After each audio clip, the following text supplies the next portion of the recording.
Hi, I'm Aria, 32 years old, and for years, I was the reliable daughter, the fixer, the family ATM. Until I finally said no, and everything changed. My phone lit up with Mom's name, and I already knew what was coming. That smug tone in her voice told me everything before she even spoke. Aria, honey, we just gave Ethan the money for his house down payment, $100,000. Isn't that wonderful? I gripped my coffee mug tighter, forcing cheerfulness into my voice. Wonderful. For them, maybe. For me, another reminder of how little I mattered. Before we dive in, hit like and subscribe. You don't want to miss this, because this isn't just a story about revenge. It's about finally standing up when the people who should protect you take everything for granted. I let Mom talk while opening my laptop, pretending to be interested in her endless updates about Ethan. She never saw me roll my eyes behind her back, never noticed the way my fingers tightened around the coffee mug, not out of warmth, but tension. The truth? I had been doing everything for this family for over a decade. My consulting business, built from nothing, funded their emergencies, their vacations, their foolish decisions. When Dad lost his job, I covered the mortgage. When Mom insisted on a cruise she couldn't afford, I quietly made it happen. And Ethan? He'd always been my shadow, taking, expecting me to fix everything for him. But this $100,000 down payment, they didn't even ask me. They didn't consider how hard I had worked, how I had sacrificed, how many sleepless nights I'd endured keeping them afloat while they lived in comfort. And yet, here I was, forcing a smile. That's great, Mom.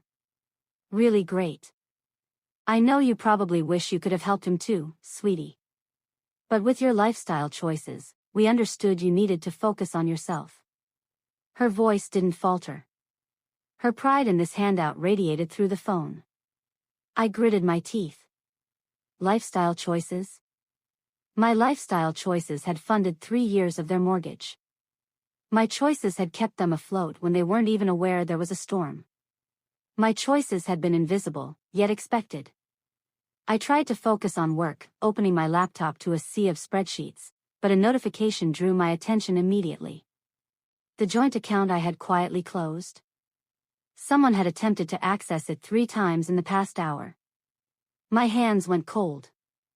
Heart rate spiked. Of course they would try to take what's mine.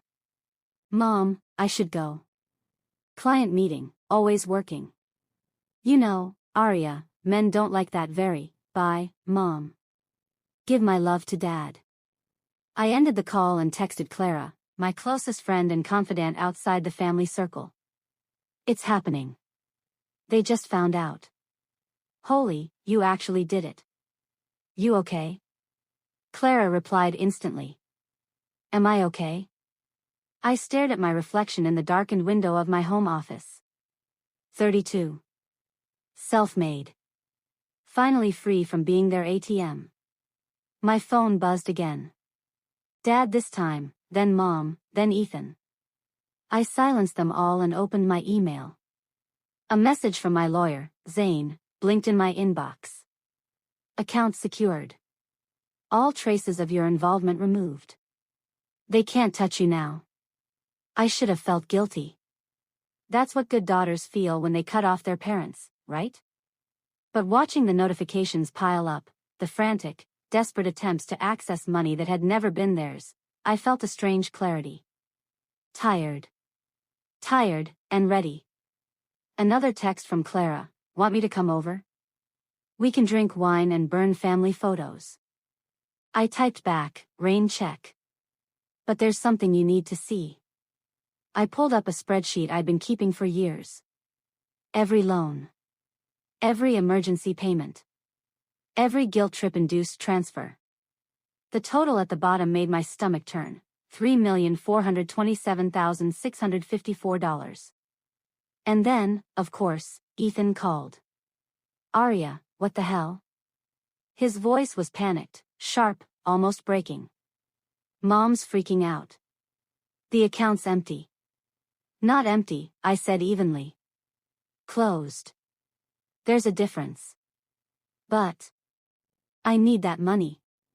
The down payment. You mean the 100 grand they just gave you? Seems like you're covered. That's different.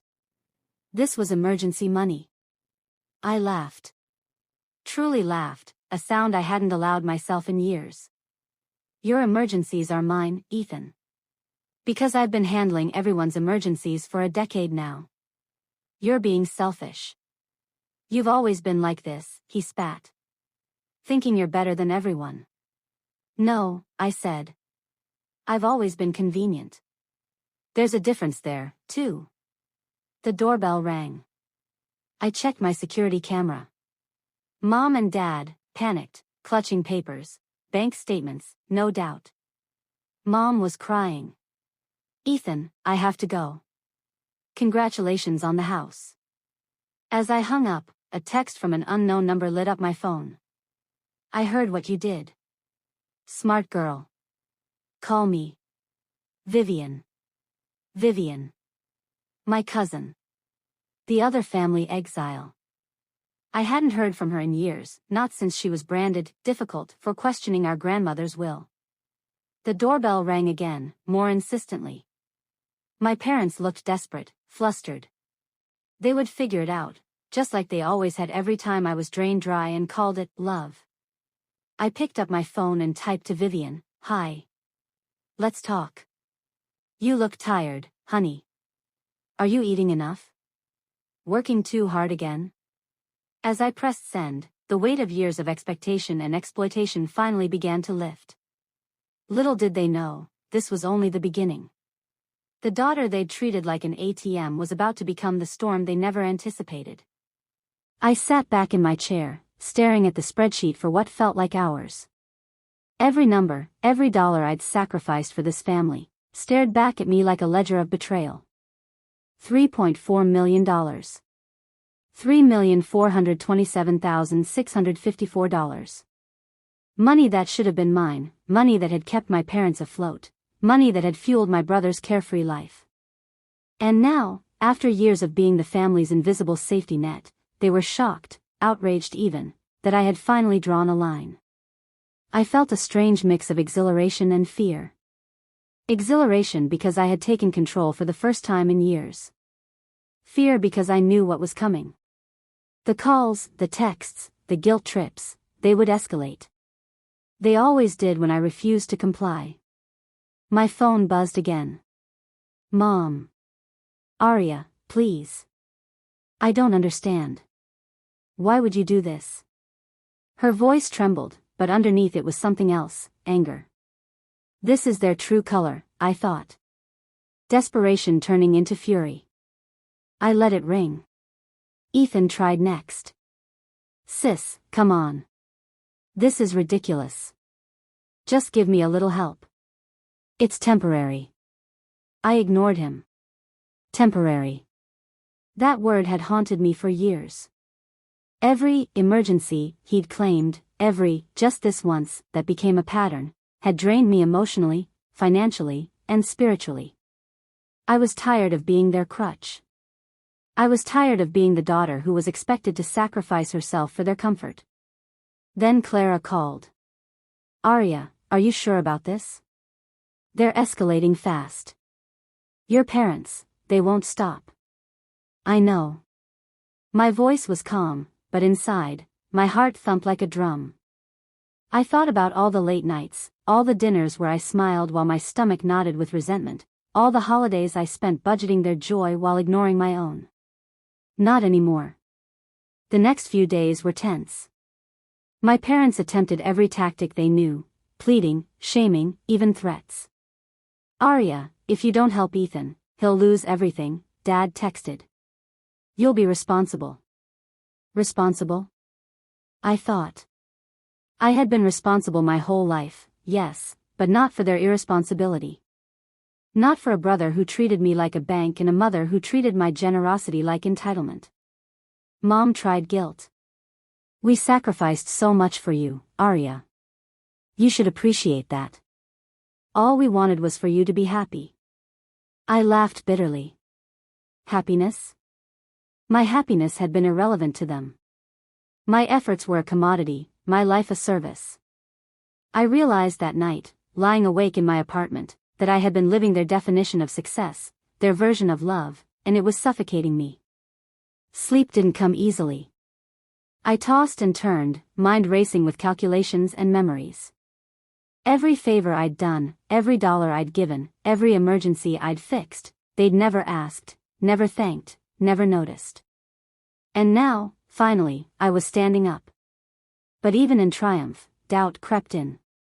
Could I handle the fallout? Could I withstand their wrath? Could I be okay with breaking the family rules I had followed for decades? Clara texted again, offering support. You can do this. They've underestimated you for too long. Her words comforted me, but they didn't erase the anxiety. The hardest part wasn't the money, it was the confrontation. The inevitable clash where I had to assert myself against the people who had always held me in a web of manipulation and expectation.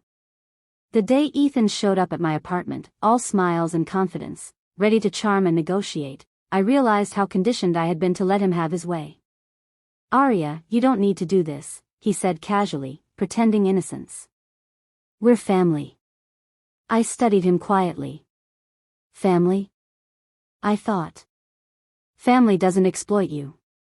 Family doesn't demand your sacrifices while building their lives on your labor. I'm done, I said simply. That was all. No explanation. No negotiation. Just a calm statement that carried a weight he had never anticipated. His face fell. Shock, confusion, even a touch of fear. But he recovered quickly. Come on, Arya. You're being dramatic. You'll regret this. Regret. I had long since stopped fearing it. My life, my agency, my peace, regret had no place in them anymore. Then came the texts from my parents, a continuous stream of attempts to manipulate me. They tried flattery, we just want to see you happy, Arya.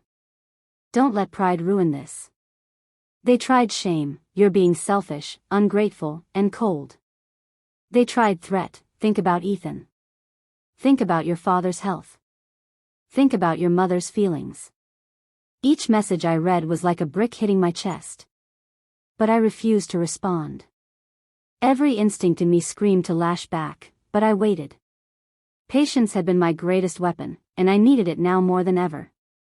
I spent hours reviewing every transaction, every note, every record of family finances. I documented everything meticulously. For the first time, I wasn't just covering their emergencies, I was mapping their mismanagement, their exploitation, their lies. By the fourth day, the tension had reached a peak. Mom called, voice trembling, even as anger seeped through. Arya, please, we're desperate. Can't you see that? I didn't answer. Instead, I leaned back in my chair, closed my eyes, and let myself feel the weight of 10 years finally lifting. I'm not answering to them anymore, I thought. Not now, not ever. Clara arrived later that evening, sensing the storm that was brewing. You know this is going to get worse, right? She said quietly. I nodded. I know.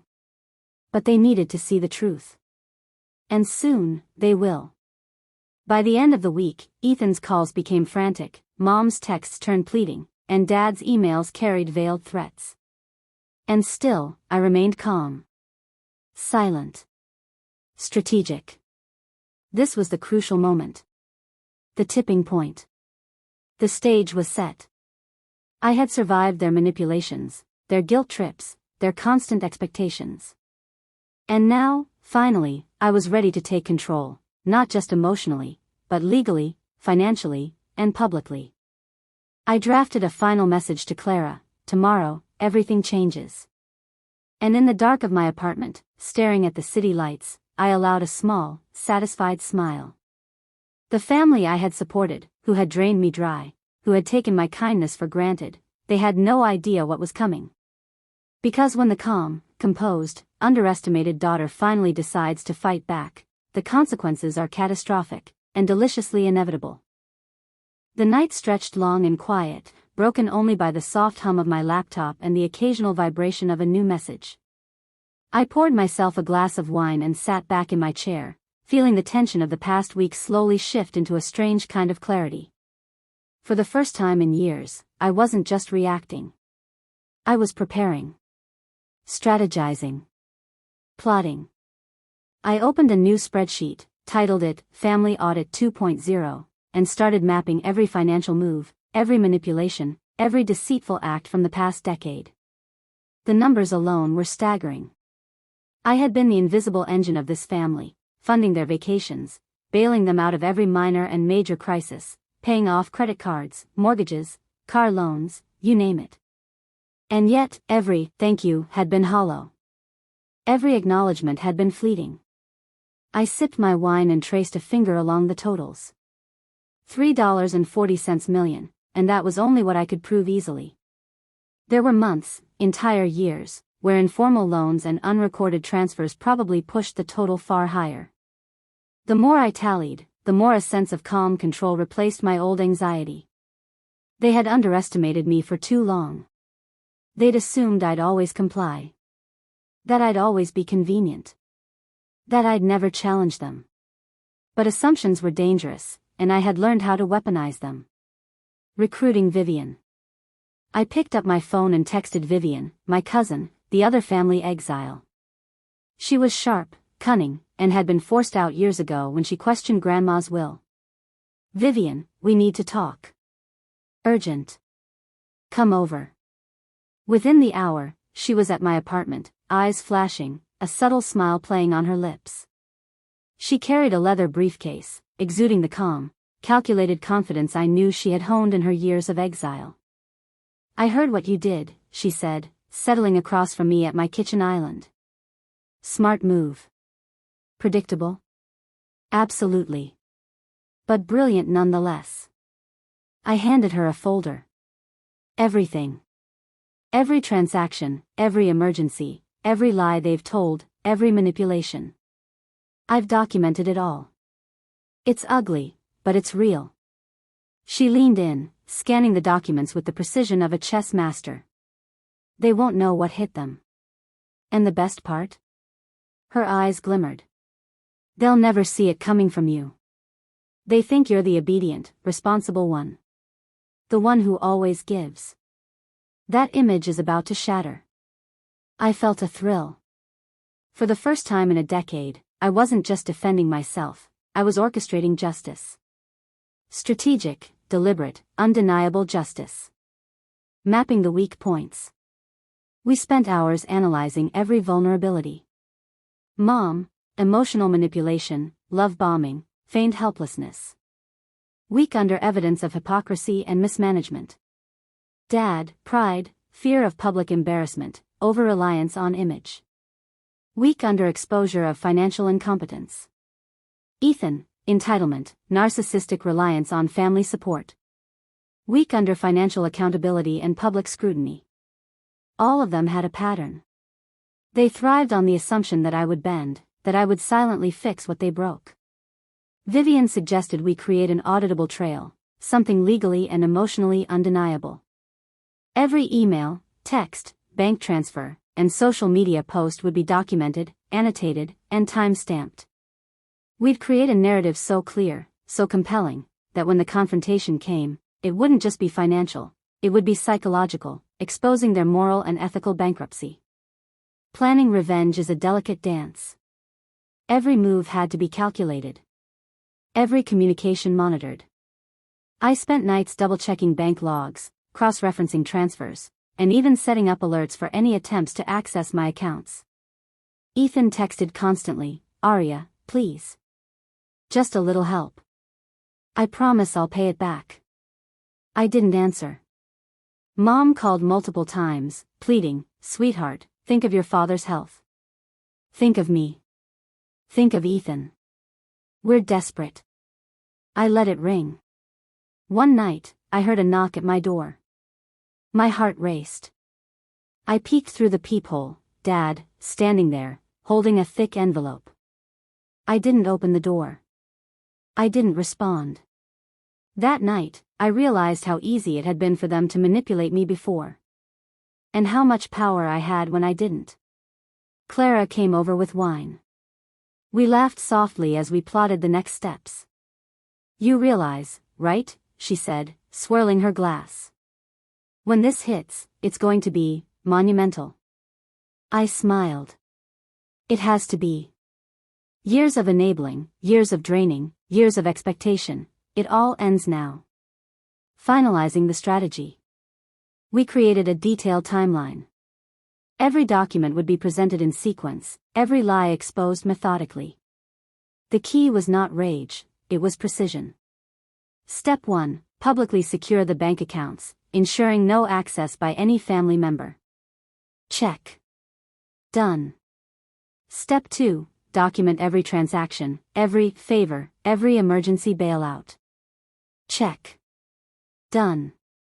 Step 3. Notify Vivian to coordinate parallel evidence from her own experience, creating corroboration. Check. Done. Step 4. Arrange a formal confrontation at my home office with all parties present. Check. Scheduled. Step 5. Prepare legal counsel, Zane, to oversee the confrontation, ensuring everything was binding and protected. Check. Done. Step 6. Let the family believe I am still compliant, keeping them underestimating until the final moment. Check. Mission accomplished. Psychological immersion. I sat alone that night, the city lights flickering through my apartment window. I could almost feel their anxiety, their growing panic, their futile attempts to manipulate. And I smiled, not out of cruelty, but relief. For the first time, I was no longer a pawn. No longer a fixer. No longer a servant to their whims. I was Arya, 32, self-made, empowered, and untouchable. And I knew that the next day, when Zane, Vivian, and I executed the plan, nothing would ever be the same. The calm before the storm was intoxicating. Tomorrow, the meticulous plan would unfold. The family that had exploited me for a decade would finally face the consequences of their greed, manipulation, and entitlement. And when that door opened, everything would change. The next evening, the storm outside mirrored the storm I was about to unleash inside. Rain splattered against the windows of my apartment as I double-checked my documents, ensuring every spreadsheet, every email, every bank transfer was ready to present. Zane, my lawyer, and Vivian were already seated in my home office, calm and poised, exuding the kind of quiet confidence that comes from knowing you have the upper hand. I straightened my blazer, took a deep breath, and glanced at the clock. 7 o'clock. Right on time. The doorbell rang. I felt a familiar flutter of anticipation. Mom's worried face appeared first, then Dad, stiff and formal, clutching papers as though they were shields. Ethan trailed behind, looking smug but anxious. They had no idea what awaited them. I buzzed them in. The door closed behind them with a soft click that sounded like the prelude to a symphony of reckoning. Confrontation begins. "Sweetheart, in here," Mom's voice trembled slightly, trying to mask her panic. I gestured to the chairs. "Please, sit." Vivian leaned back, serene and calculating. "It's what people generally do during financial audits," she said, her tone icy but polite. Dad cleared his throat. "Elena. I mean, Arya, what is this? Why are we here?" I smiled faintly. "You're here because of your choices. And the patterns you've repeated for a decade. I'll make it simple. You've treated me as a convenient daughter, an ATM, a fixer of your messes, and you assumed I'd always comply. That ends today." Mom gasped. Ethan's face went pale. Dad's jaw tightened. I picked up my laptop, opened the Family Audit 2.0 folder, and began. Every spreadsheet, every transfer, every loan, presented with calm, deliberate precision. "You see," I said, pointing to the first sheet, "this is your mortgage for the last 3 years, $48,000. Covered entirely by me. Mom's knee surgery, $35,000. Dad's car repairs, $12,000. Ethan's temporary loans, $15,000. The anniversary cruise you couldn't afford but took anyway, $8,000. Dad's hand trembled slightly as he gripped the table. Ethan shifted uncomfortably. Mom's lips quivered. And now, I continued, you give Ethan $100,000 for a house he cannot afford while simultaneously telling me I need to be more suitable for marriage. Makes sense, Mom? The room was silent, heavy with disbelief. I let the pause linger. Exposing lies and manipulations. Vivian leaned forward, producing documents from her own experiences, corroborating the patterns of exploitation. They tried the same with me 10 years ago, she said, voice steady. Different details, same story. The trust fund, $200,000 each. We were meant to be kept out. Signatures forged. Properties sold without our knowledge. And all of Ethan's down payment? Much of it was funded with Aria's money. Mom's hand flew to her mouth. Dad's face turned red. Ethan's smugness vanished completely. I opened a series of emails, texts, and screenshots. Each lie, each manipulation, each plea for financial rescue, documented, time-stamped, undeniable. You see this? I said, holding up my phone. Every attempt to access accounts I've legally secured. Every guilt trip you tried to lay on me for family emergencies. Every single one now on record. Nothing escapes scrutiny. Mom whimpered, the first cracks in her composed mask showing. Aria, we didn't mean. You didn't mean what? I asked, voice firm. To exploit me? To treat me like I existed solely to finance your lives? To assume I'd always sacrifice myself for your comfort? Ethan opened his mouth to argue. I raised a hand. No. Not a word. You'll have your chance, but after you absorb the evidence in front of you. The emotional release. For the first time, I allowed myself to feel the weight I had carried for years, the exhaustion, the anger, the suffocating guilt imposed by them. I let it pour out. I am done. Done being the backup plan. Done being everyone's convenience. Done being silenced for speaking the truth. I am Aria, self-made, independent, and no longer beholden to your expectations. Vivian added, and legally, you're untouchable. Every attempt to control you financially will now expose your actions, not Aria's. Mom cried quietly, Dad looked as though he might explode, and Ethan slouched in his chair, utterly powerless. The room felt charged, every inch saturated with years of deceit finally meeting accountability. It was intoxicating, satisfying, terrifying. Community perception and fallout. Over the next 48 hours, the fallout rippled outward. Social media posts, carefully neutralized but factual, began circulating among mutual friends and extended family. Ethan's attempts to portray me as the villain backfired spectacularly. Every person with a shred of awareness could see the evidence, transactions, messages, and corroborating witness testimony. Mom and Dad's church friends whispered. Ethan faced awkward questions at work. The narrative was clear, the family that had relied on exploitation, entitlement, and manipulation was finally being held accountable. Meanwhile, I sat back, finally tasting freedom. I no longer feared their anger, their disappointment, or their judgments. I had rewritten my narrative, reclaimed my finances, and, most importantly, reclaimed my dignity. Resolution and empowerment. Vivian and I met at our favorite cafe days later.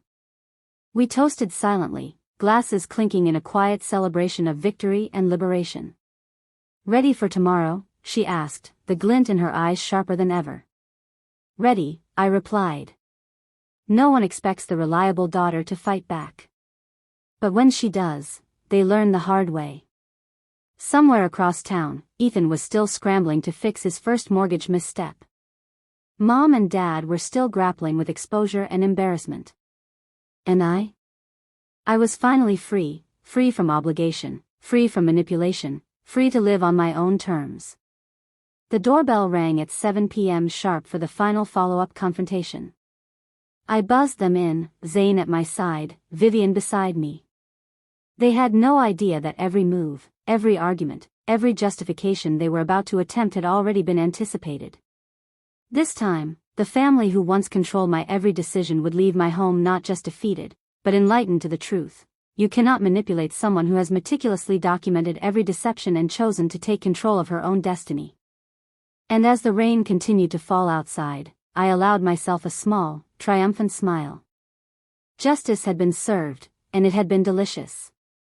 Sometimes, the most satisfying revenge isn't chaos.